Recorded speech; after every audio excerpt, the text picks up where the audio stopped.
तो आदाब, नमस्कार, गुड इवनिंग, सत श्री अकाल। एक बार फिर आप तमाम लोगों का स्वागत है क्राइम तक की कहानी के इस एपिसोड में। उम्मीद है पूरी फैमिली अच्छी होगी, अपना और अपनों का ख्याल रख रही होगी। 22 अप्रैल को पहलगाम में जो कुछ हुआ, 5 से 7 आतंकवादी दोपहर के 3 बजे पहुंचते हैं और 26 सैलानियों को एक एक कर मारते हैं। वो सभी आतंकवादी इस वक्त भी पहलगाम और उसके आसपास के जंगलों में छुपे हुए हैं। सर्च ऑपरेशन जारी है, उनकी तलाश की जा रही है। लेकिन सबसे बड़ा सवाल ये है कि इस पूरी साजिश को अंजाम कैसे दिया गया, इस साजिश के पीछे कौन कौन लोग थे, और सबसे बड़ी बात कि जिस टीआरएफ द रेजिस्टेंस फोर्स जिसका जन्म या गठन 2019 में हुआ था, वो है क्या, और क्या सचमुच वही इस हमले के पीछे है, या वो एक शैडो है, एक परछाई है और असली मास्टरमाइंड कोई और है। ये पूरी कहानी और साजिश की पूरी कहानी आपके सामने रखूं उससे पहले एक तस्वीर आपको दिखाता हूं। ये तस्वीर है सैफुल्ला कश्मीरी की। सैफुल्ला कश्मीरी ही वो शख्स है जो इस वक्त टीआरएफ यानी द रेजिस्टेंस फोर्स का मेन बॉस है, कमांडर इन चीफ। ये जो तस्वीर है ये पाकिस्तान की उसके आइडेंटिटी कार्ड से ली गई तस्वीर है। इसके बारे में कहा जाता है कि हाफिज सईद का ये बेहद ख़ास है और लश्कर तैयबा के रैंक के हिसाब से इसकी पोजीशन 3 नंबर पर है। भरोसे का है हाफिज सईद के। अब टीआरएफ असल में है तो लश्कर का ही एक विंग। लश्कर को जब बैन कर दिया गया तो अब पाकिस्तान में जितने भी आतंकवादी संगठन हैं उनकी फंडिंग जो करती है वो वहाँ की खुफिया एजेंसी आईएसआई करती है। तो आईएसआई अब चूंकि लश्कर बैन है तो डायरेक्ट फंडिंग तो कर नहीं सकती, पता चल जाएगा, फिर इंटरनेशनली उसको फजीहत झेलनी पड़ेगी। तो आईएसआई भी एक खेल करती है। वो जब कोई आतंकवादी संगठन पे बैन लगता है, एक नया शैडो संगठन या ऑर्गेनाइजेशन खोल देते हैं और वो अब उसको फंडिंग करते हैं। कायदे से फंडिंग हो रही है एलईटी को ही, लेकिन दिखा रहे हैं वो टीआरएफ। और टीआरएफ पे चूंकि अभी दुनिया की नज़र थी नहीं, 22 अप्रैल के बाद अब ज़रूर टीआरएफ पर दुनिया के बाकी संगठनों की नज़र होगी और अब टीआरएफ को भी फंडिंग करना आईएसआई के लिए मुश्किल हो जाएगा। लेकिन क्या सैफुल्ला कश्मीरी ही पहलगाम का विलन है, या फिर वो एक मुखौटा है, एक चेहरा है? असली साजिश करता कौन है? तो पहलगाम हमले की पूरी साजिश की कहानी आपके सामने है और इस साजिश में असल में मेनली 6 से 7 लोग शामिल हैं। 7वें के बारे में अभी भ्रम है, क्योंकि पाकिस्तानी खुफिया एजेंसी आईएसआई के काम करने का तरीका यही है। आईएसआई दुनिया की उन संगठनों में से, खुफिया संगठनों में से एक है जिसको पाकिस्तान के अंदर इतना पावर मिला हुआ है कि वो किसी को भी अरेस्ट कर सकती है, किसी को भी मार सकती है, किसी को उठा सकती है। जैसे अपने यहाँ खुफिया एजेंसी रॉ है, रॉ के पास ये पावर नहीं है कि वो किसी को अरेस्ट करे इंडिया के अंदर, क्योंकि उसका काम इंडिया के बाहर का है। लेकिन आईएसआई को ये पावर दे रखा है, क्योंकि आईएसआई एक पावरफुल पाकिस्तान की बॉडी है। यहाँ तक कि जो पाकिस्तान आर्मी का चीफ होता है वो भी आईएसआई के चीफ को एक दर्जा देता है। तो इस पूरे पहलगाम के हमले की साजिश कैसे रची गई, इसके लिए थोड़ा सा मैं आपको 2018 में ले जाऊंगा। बात 2018 की है। कश्मीर के ही सुंजवान कैंप में एक आतंकवादी हमला हुआ था जिसमें जैश ए मोहम्मद का हाथ था, मौलाना मसूद अजहर के लोगों का। और इस हमले को जो अंजाम दिया था उस वक्त उसके कमांडर का नाम था मियां मुजाहिद। 10 फरवरी 2018 को यह हमला हुआ था। कहते हैं कि इस हमले में जिस तरह से मियां मुजाहिद जो कमांडर जिसका नाम था, ये वही है जैसे अभी सैफुल्ला कश्मीरी का नाम आ रहा है कि टीआरएफ का ये बॉस है और इसी ने पहलगाम में ये हरकत कराई है। सेम उस वक्त मियां मुजाहिद के नाम पर था, लेकिन मियां मुजाहिद एक मोहरा था, जैसे सैफुल्ला कश्मीरी एक मोहरा है। असल में उस वक्त इस पूरे हमले के पीछे जिस शख्स का नाम था वो कोई और नहीं बल्कि तब पाकिस्तान में इंडिया डेस्क के इंचार्ज ब्रिगेडियर आमिर हमजा थे। हर देश में इंटरनेशनल एक डेस्क होता है जो उन देशों के ही ऊपर सिर्फ उनका फोकस होता है। तो वैसे ही पाकिस्तान में उनका एक अपना एक डेस्क है जो जॉइंट इंटेलिजेंस ब्यूरो के तहत आता है और इस डेस्क का एक हेड होता है। 2018 में इस डेस्क के हेड हुआ करते थे ब्रिगेडियर आमिर हमज़ा, ये उन्हीं की तस्वीर है। ब्रिगेडियर आमिर हमज़ा जब पाक सेना से रिटायर हुए तो इसके बाद 24 जून 2017 को एक हथियारबंद शख्स ने ब्रिगेडियर आमिर हमज़ा को गोली मार दी और उनकी मौत हो गई। उसके बाद से अब पाकिस्तान में एक रूल बना, रूल क्या रिटन में नहीं है लेकिन ऑफ द रिकॉर्ड, कि पाकिस्तान में इंटरनेशनल डेस्क इंडिया का जो भी हेड होगा उसको ज़्यादा पब्लिकली दिखाया नहीं जाएगा, उसकी तस्वीर सामने नहीं होगी। और इस वक्त जो पाकिस्तान में इंडिया डेस्क को देख रहा है, जॉइंट इंटेलिजेंस ब्यूरो के तहत जो हेड होता है वो ब्रिगेडियर का पोस्ट ज़रूरी है। तो इस वक्त हैं ब्रिगेडियर खालिद शहजाद। पहलगाम के हमले से ब्रिगेडियर खालिद शहजाद को कहीं से भी आप किनारे नहीं कर सकते। इस हमले के तार ब्रिगेडियर खालिद शहजाद से जाकर जुड़ेंगे ही जुड़ेंगे। क्यों जुड़ेगा? उसकी वजह ये है कि पाकिस्तान में जितने भी आतंकवादी संगठन हैं वो अपने बलबूते पे काम नहीं करते, चाहे लश्कर हो, चाहे जैश हो, चाहे कोई और हो, यहाँ तक कि डी कंपनी। इनको घूम फिर कर कुछ पाकिस्तानी सेना और पाकिस्तानी आईएसआई के पास जाना पड़ता है। तो पहलगाम की साजिश कुछ यूँ बुनी गई कि जो इंडिया डेस्क का हेड ब्रिगेडियर खालिद शहजाद कश्मीर में आर्टिकल 370 हट गया, टूरिस्ट आने लगे, टूरिज़्म शुरू हो गया। पाकिस्तान को बेचैनी हुई कि ये कैसे हो रहा है। जम्मू कश्मीर के स्टेट का दर्जा भी छीन लिया गया लेकिन कुछ उलट पलट तो हो नहीं रहा है। तो अब ये हुआ कि कुछ करो कुछ करो, और ये इशारा मिलता है इंटरनेशनल डेस्क जो इंडिया का हेड होता है, वहाँ से ये पहली शुरुआत होती है। लेकिन चूंकि ब्रिगेडियर का पोस्ट ऐसा होता है कि ये फील्ड में नहीं होता, ये ऑफिस में बैठा होता है, तो असली काम होता है मेजर का, जो इंटरनेशनल डेस्क के अंदर काम कर रहे होते हैं। कई मेजर होते हैं जिनका काम ये सिर्फ इंडिया पे फोकस करना। तो ऐसी एक मेजर को इंडिया डेस्क के तहत इस काम पर लगाया गया कि देखो 2019 के बाद कुछ हुआ नहीं है, कुछ करो। अब उसने काम करना शुरू किया, लेकिन वो कैसे करेगा? तो वो वहाँ के आतंकवादी संगठन के साथ बातचीत करता है। इस वक्त पाकिस्तान में सबसे पावरफुल आतंकवादी संगठन वही बैन आतंकवादी संगठन एलईटी यानी कि लश्कर ए तैयबा है, जिसका बॉस है हाफिज सईद। तो अब मेजर हाफिज सईद से मिलता है। कैरेक्टर आप देखिएगा, शुरुआत होती है एक इंटरनेशनल डेस्क के मेजर से।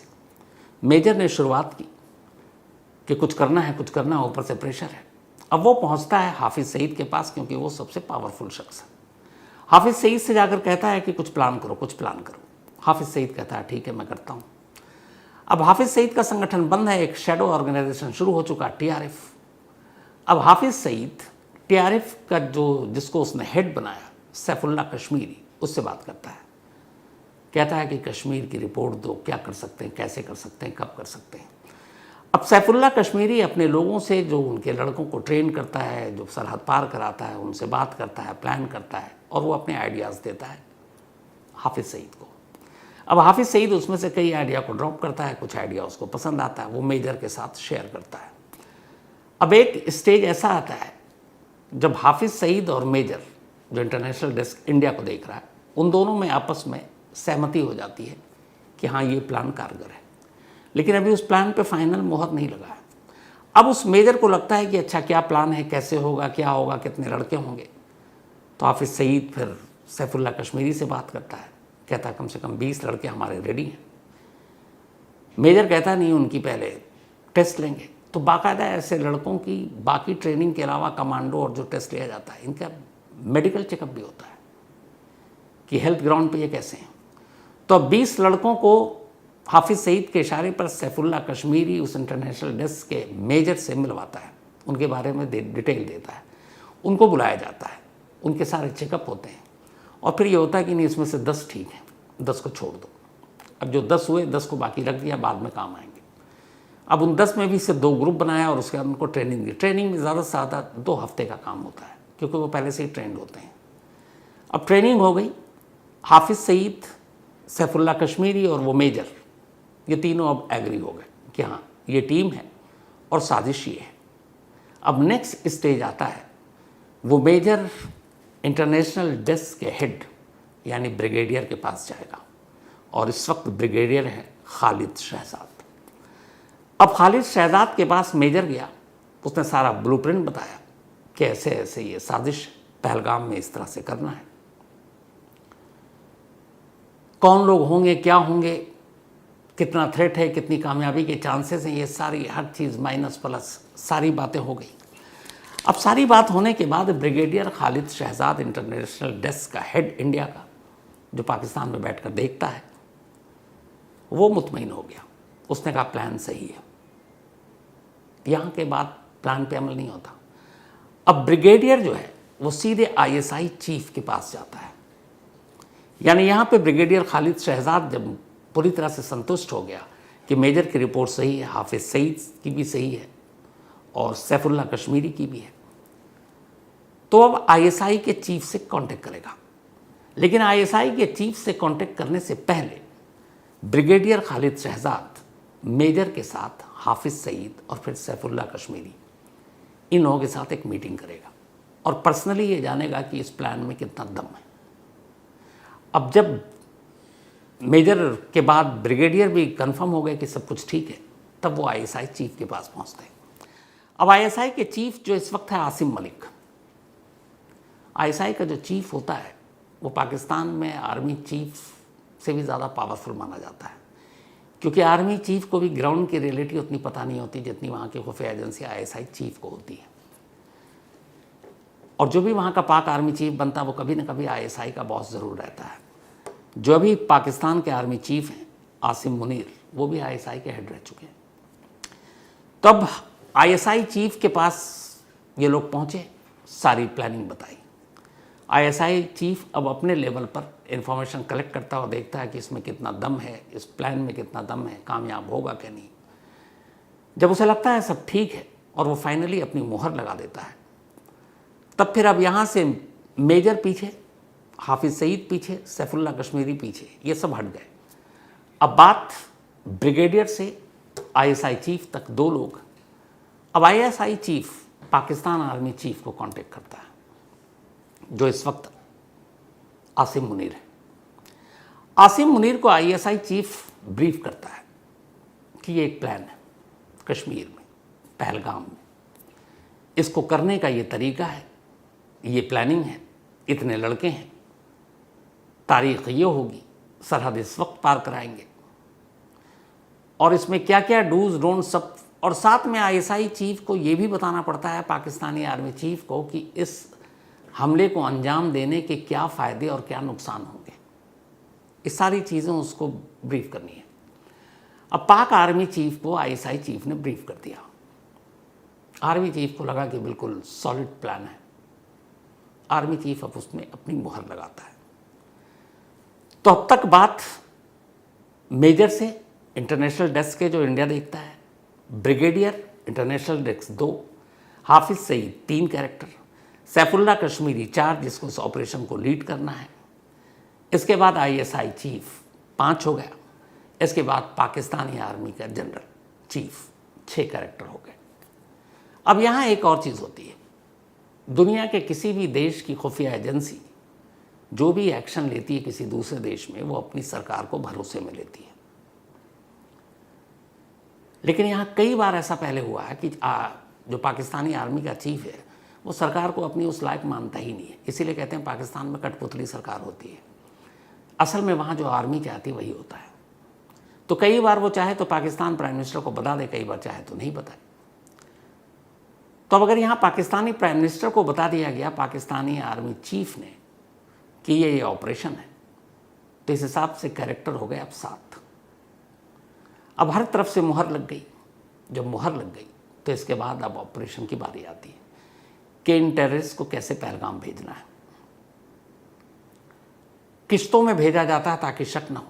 और सबसे बड़ी बात यह होती है कि कोई भी टेररिस्ट जब सरहद पार से आता है तो अपने साथ हथियार लेकर नहीं आता, वो निहत्था होता है, क्योंकि हथियार के साथ पकड़े जाने का रिस्क ज़्यादा होता है। तो वो चरवाहे के भेष में, कश्मीर के गांव वालों के भेष में, इस तरीके से वो एक आम आदमी के भेष में वो सरहद पर दाखिल होता है। और कई बार अगर पकड़ भी लिया किसी नाकेबंदी पर, किसी चेक पोस्ट पर, तो चूंकि उसके पास कुछ है नहीं, कागजात पहले से ही तैयार है, तो कोई शक होता नहीं, हथियार मिलता नहीं, तो वो आराम से दाखिल हो गया। अब हथियार क्यों नहीं भेजा जाता? क्योंकि ऑलरेडी यहाँ पर उनके जो लोकल हेल्पर हैं, जो लोकल हेल्प करते हैं, उन्हें इस ऑपरेशन के साथ पहले से ही शामिल कर दिया जाता है। उनको पता है कि किस जगह ये पहुंचेंगे और कहाँ पे इनको हथियार डिलीवर करना है। अब हथियार भी ऐसे डिलीवर नहीं होती कि अगर सपोज उनको 5 AK-47 या DSL जो भी चाहिए, LGM और बाकी हथियार, तो एक साथ कभी लेके नहीं चलेंगे क्योंकि पकड़े जाने का खतरा है। वो एक हथियार के 4 टुकड़े करके असेंबल कर देते हैं और उसी हिसाब से ये पहुंचाते हैं ताकि कहीं पकड़े भी गए तो एक पार्ट अलग, एक पार्ट अलग, कई लोगों को पता ही नहीं है। तो अब ये हथियार भी पहुंचा दिए गए किश्तों में। जब हथियार पहुंच गए, टारगेट पता है, अब बात आती है रैकी की। तो जो टेररिस्ट, जो ग्रुप, जो मॉड्यूल इस ऑपरेशन को अंजाम देने वाला है पहलगाम के अंदर, वो खुद कभी रैकी करने नहीं जाएगा क्योंकि पकड़े जाने का डर है। वो जंगल में करीब जाकर अपना ठिकाना बना चुका है, वहीं बैठा हुआ है। अब जो उसके लोकल सपोर्ट हैं, वो लोकल सपोर्ट रैकी करेगा उस जंगल पे जहाँ वो छुपे हैं, वहाँ से लेकर उस पहलगाम तक। और रैकी करने के बाद वो एक एक चीज़ बताएगा बाकायदा नक्शे के साथ कि मैं इस रास्ते से गया, इस रास्ते पे आया, वहाँ पर इतने थे, वहाँ पे इतने थे, यहाँ पे कुछ रास्ते टेढ़े मेढ़े हैं, यहाँ पे सपाट हैं, इतना वक्त लगेगा यहाँ तक जाने में, इतना वक्त लगेगा वापस आने में। और एक बार नहीं, कई दिन, ताकि कई दिनों में ये पता चलता है कि किसी दिन ऐसा तो नहीं है कि पूरा सीन ही बदल गया हो। तो कई दिनों की रेकी, बारीक से बारीक डिटेल, अब वो उन मॉड्यूल को बताता है जो ऑलरेडी छुपा हुआ है, जिसे असल हमले को अंजाम देना है। अब ये हो गया। इसके बाद तारीख तय के बाद ये लोग निकलते हैं। 22 अप्रैल को हमला करते हैं, गोली मारते हैं और उसी रास्ते से निकल जाते हैं। लेकिन बात इतनी नहीं है, उनका मकसद सिर्फ आकर हमला करना, बेगुनाह लोगों को जान से मारना नहीं था। इसीलिए एक शुरू में मैंने कहा था कि TRF सिर्फ एक शैडो है, परछाई है। असली मास्टरमाइंड कश्मीरी भी नहीं है, जो सैफुल्ला कश्मीरी, यह इनका सिर्फ मकसद ये नहीं था कि ज़्यादा से ज़्यादा लोगों को मारना। ये एक साइकोलॉजिकल वॉर था जिसके लिए ट्रेन करके भेजा गया था। इन सभी को ये कहा गया था कि जब तुम जाओगे और मारोगे लोगों को, बेकसूरों को, तो उनसे उनका धर्म, उनका मज़हब पूछोगे, उनसे कलमा पढ़वाओगे, और जो लोग उसमें से मुस्लिम निकलें, कलमा पढ़ दें, उनको छोड़ देना, और जो हिंदू निकलें उनको मार देना, जो भी नॉन मुस्लिम हो। अब ऐसा क्यों? इससे पहले नहीं किया था इन्होंने, क्योंकि उन्हें मालूम है कि कश्मीर 2019 के बाद से, जब से आर्टिकल 370 हटा, जम्मू कश्मीर के एक अलग स्टेट का दर्जा भी दूसरी तरीके से दिया गया, यूनियन टेरिटरी बना, इलेक्शन हो गए, कोई कुछ नहीं हो रहा है, तो उनके मन में ये था कि कश्मीरी भी अब धीरे धीरे पाकिस्तान से दूरी बना रहे हैं, कश्मीरी नौजवान भी अब धीरे धीरे अपने रास्ते पर चल रहे हैं, और वहाँ अब रोज़गार है, टूरिज़्म है, लोग खुश हैं, और ये टेररिज्म और आतंकवाद से अब दूर जा रहे हैं। पाकिस्तानी आर्मी, पाकिस्तानी ISI, पाकिस्तान के आतंकवादी संगठन LEAT, इन सबको ये बर्दाश्त नहीं था। तो उनका मकसद सिर्फ लोगों को मारना नहीं था, 2 काम करने थे। एक काम ये कि लोगों से उनका धर्म पूछ कर, ख़ासतौर पर हिंदुओं को निशाना बनाओ, और एक वजह ये भी थी कि उन्होंने जो बॉडी कैमरा और अपने हथियारों पर कैमरा लगा रखा, अगर आजकल परसों कभी उस तरह के वीडियो आपको देखने को मिले तो चौंकिएगा मत, क्योंकि ये प्रोपेगेंडा का ही एक पार्ट होगा। लेकिन उससे पहले ही जितने चश्मदीद मिले, उन्होंने बाकायदा बताया कि उनसे उनका धर्म पूछा गया।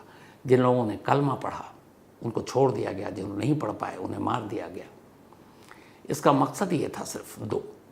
एक कि जो कश्मीर अब टेररिज्म से दूर जा रहा है, उस कश्मीरियों के अंदर भी इतनी नफरत भर दो इस हरकत से कि देश के बाकी स्टेट और देश के बाकी लोग कश्मीर और कश्मीरी दोनों से नफरत करना शुरू कर दें। आधा काम हो जाएगा, यही उनका मकसद है। क्योंकि जब इस इंसिडेंट के बाद कश्मीर और कश्मीरियों से आप नफरत करना शुरू करेंगे तो क्या होगा अंजाम ये होगा कि जो हाल के वक्त में कश्मीर ढर्रे पर लौट आया, हाल के वक्त में वहाँ के लोग जिस तरीके से अपने रोज़गार, टूरिज़्म पर फोकस है, जब उन्हें लगेगा कि देश ही उनसे नफरत कर रहा है और वो खुद को कटा हुआ महसूस करेंगे, ऐसे में पाकिस्तान उनके पीठ पर हाथ रखेगा, उन्हें थपथपाएगा, उन्हें प्यार देगा, दुलारेगा, कहेगा आ जाओ मेरे पास। तुम्हारे लिए वहाँ कोई जगह नहीं है, तुमसे लोग वहाँ नफरत करते हैं, हम तुम्हें मोहब्बत देंगे। ये एक साइकोलॉजिकल वॉर था और इसीलिए ख़ास तौर पर यह हिदायत दी गई हर टेररिस्ट को कि तुम ज़ोर ज़ोर से धर्म पूछ कर मारना, कलमा पढ़वा कर मारना, जो ना पढ़ पाए उसे मारना। पहला। दूसरा, इसी एक इंसिडेंट के साथ वो ये भी मैसेज देना था कि जब आप धर्म और मज़हब पूछ कर और कलमा पढ़वा कर किसी को छोड़ते और किसी को गोली मारोगे तो बात कश्मीर तक नहीं रहेगी, पूरे देश में जाएगा। और जब देश के अंदर ये बात पहुंचेगी तो फिर कश्मीर नहीं, पूरे देश के अंदर हिंदू मुस्लिम भी होगा। हिंदू मुस्लिम के बीच नफरत बढ़ेगी, खाई बढ़ेगी, हो सकता है कुछ जगह पे लोग एक दूसरे को लेकर हिंसक हो जाए। तो जब ये नफरत बढ़ेगी और बात हिंदू मुस्लिम और बंटवारे तक आ जाएगी तो फ़ायदा किसको होगा? सीधे पाकिस्तान को, क्योंकि पाकिस्तान कभी नहीं चाहता कि इंडिया स्टेबल हो, इंडिया पीसफुल रहे, इंडिया में हिंदू मुस्लिम मिलजुल कर रहे, इंडिया में खुशहाली हो, शांति हो, कभी नहीं चाहेगा। वो हमेशा चाहेगा इंडिया डिस्टर्ब हो, इंडिया में हिंदू मुस्लिम लड़ते रहें, नफरत फैलता रहे और कश्मीर के लोगों से कश्मीर के बाहर के लोग नफरत करें, ताकि उसी नफरत की आड़ में पाकिस्तान कश्मीरियों को अपना बनाने की कोशिश करे और उनको फिर से टेररिज्म की तरफ ले जाए। ये दो मकसद था इस पहलगाम के हमले का और इस पूरी साजिश के पीछे के। इतना ही नहीं, इस साजिश के कुछ और तार थे जो आप में से कितने लोगों तक पहुंचे पता नहीं, आज मैं बताता हूं और एक पोस्टर भी आपको दिखाऊंगा। ये पोस्टर पाकिस्तान में जगह जगह लगे, कश्मीर में भी इसको लगाने की कोशिश की गई 22 अप्रैल के बाद, लेकिन जिन लोगों को चुना गया था इसे लगाने के लिए, जो अब तक ये काम करता था, उनमें से एक, उनका सबसे बड़ा मोहरा कश्मीर से निकलकर सऊदी अरब पहुंच चुका है और वो वहाँ रहता है। बाकी किसी ने पोस्टर लगाने से साफ इनकार कर दिया। ये पोस्टर भी एक प्रोपेगेंडा था। उस पोस्टर में क्या था, उससे पहले आपको 2-3 और चीज़ जो सोशल मीडिया पर चली उसकी रियलिटी बताता हूँ। एक प्रोपेगेंडा चला कि इस ऑपरेशन के बाद पहलगाम में सेना के कुछ लोग पहुँचे और वहाँ पर 2 सेना के अफसर फ़ोन पर बातचीत कर रहे हैं। एक अफसर दूसरे अफसर से कहता है कि साहब मैं मौके पर पहुँच गया हूँ, यहाँ से आतंकवादी निकल चुके हैं और वो बीएसएफ कैंप की तरफ जा रहे हैं, हमें यहाँ से कुछ खोखे मिले और उस खोखे पर इंडियन आर्मी के मार्क है। ये प्रोपेगेंडा करके पाकिस्तान आईएसआई और उसकी आर्मी ये बताना चाह रही थी कि ये असल में आतंकवादी हमला नहीं था, ये हमारी अपनी बनाई हुई साजिश थी। लेकिन वो 2 गलती कर गए। ये कॉल भी उन्होंने सोशल मीडिया पे डाला, 2 जय हिंद भी उसमें बोल रहे हैं, सब कुछ बोल रहे हैं, लेकिन 2 गलती कर गए जिससे ये पता चला कि ये फेक कॉल हो सकता है। कैसे? जो हमारे आर्मी के लोग होते हैं या पैरामिलिट्री के फोर्सेस होते हैं, वो कभी मोबाइल पर बात नहीं करते हैं, उनकी अपनी एक सिक्योर फ़ोन लाइन होती है। ये बेसिक है।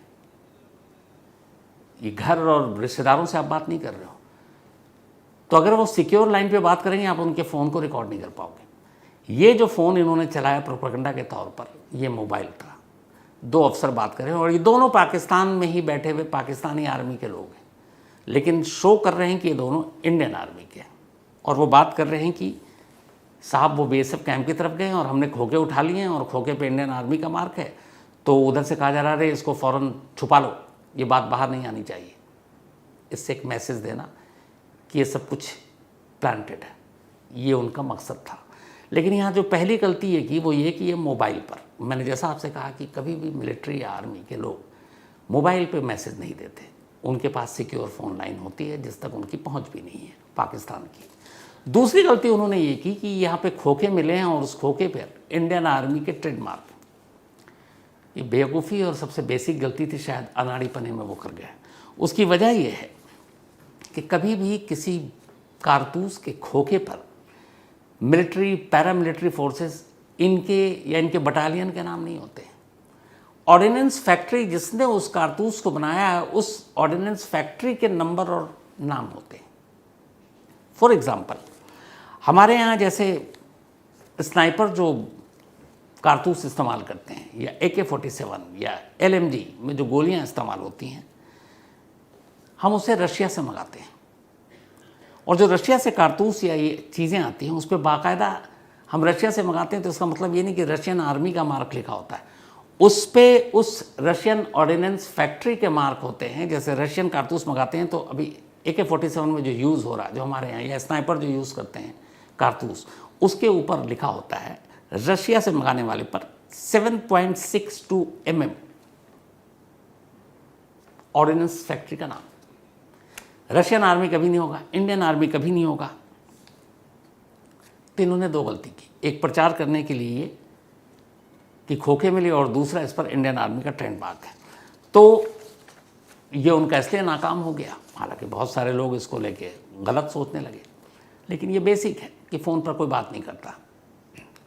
तीसरा, उन्होंने एक पोस्टर जारी करनी पाकिस्तान में लगाए, कश्मीर में लगाना चाहते थे, कश्मीर में लगा नहीं पाए।